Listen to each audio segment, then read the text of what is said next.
ফরিদপুরে অনেকে বলে গেলেন যে সব কিছুর ঊর্ধ্বে থাকতে। ফরিদপুরে আমাদের পরিবারের পরিচয় একদিনের না, আমাদের 10 পুরুষের পরিচয় আমরা দিতে পারবো। ইসলামের প্রসার এবং শিক্ষার প্রসারে আমরা 1-2 পুরুষ না। আমি আমার নাম ধরে বলে দিতে পারবো আমাদের পরিবারের, আমাদের পূর্বপুরুষের যারা এখানে ইসলামিক জ্ঞান প্রসার করেছেন এবং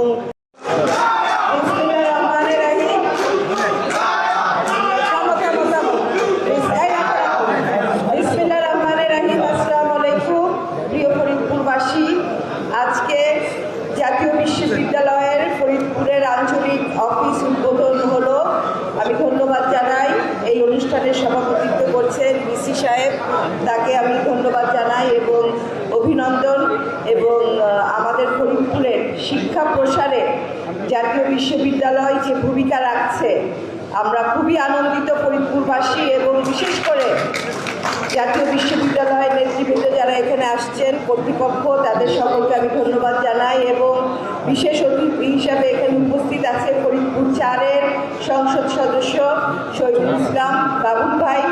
আসলে বাবুল ভাইয়ের বক্তব্যের পরে আমার বক্তব্যটা এটা বেমানান হয়ে যায়, তারপরেও আমি এতটুকু বলতে চাই যে ফরিদপুরবাসীর শিক্ষা প্রসারে আমাদের দল সবসময় অগ্রণী ভূমিকা পালন করেছে বিএনপি, এবং আমাদের নারী শিক্ষায় আমাদের দেশনেত্রী বেগম খালেদা জিয়া যেই ভূমিকা রেখেছেন, এবং সামনে আমাদের প্রধানমন্ত্রী উনি ঘোষণা দিয়েছেন যে স্নাতক পর্যন্ত মেয়েদের শিক্ষা অবৈতনিক হবে। তার জন্য আমরা ধন্যবাদ জানাই প্রাইম মিনিস্টারকে। এবং এতটুকু বলতে চাই, এই ফরিদপুরে অনেক চর এলাকায়, দুর্গম চর এলাকায় আমার দাদা ইউসুফ আলী চৌধুরী মোহন মিয়া এই চরের মানুষকে শিক্ষিত করার জন্য অনেক স্কুল করে গেছেন। একটা না, অনেকগুলো স্কুল, আমরা নিজেরাও জানি না, কমপক্ষে 7-8টা স্কুল আমার দাদার নামে, আমার বড় আব্বার নামে, এবং দুর্গম চর অঞ্চলে, এটা অনেকেই জানে না।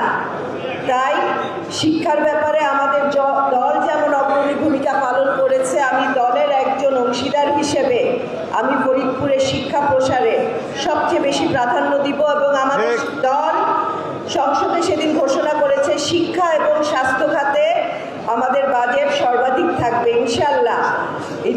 সামনে আমাদের সুদিন ফরিদপুরবাসী এই উপকৃত হবে এই বাজেট থেকে, এই শিক্ষা এবং স্বাস্থ্য খাতে, আমি আশা করি।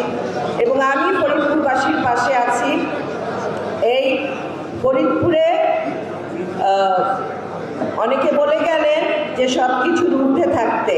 ফরিদপুরে আমাদের পরিবারের পরিচয় একদিনের না, আমাদের 10 পুরুষের পরিচয় আমরা দিতে পারবো। ইসলামের প্রসার এবং শিক্ষার প্রসারে আমরা 1-2 পুরুষ না। আমি আমার নাম ধরে বলে দিতে পারবো আমাদের পরিবারের, আমাদের পূর্বপুরুষের যারা এখানে ইসলামিক জ্ঞান প্রসার করেছেন এবং স্কুল কলেজ প্রসার করেছেন, আমি এগুলা নাম ধরে বলে দিতে পারবো। তাই শিক্ষার ব্যাপারে আমরা রাজনীতি কোনোদিন করি নাই, মানুষের জন্য কাজ করেছি। আমরা রাজনীতিক পরিবার, রাজনীতি আমরা করবই।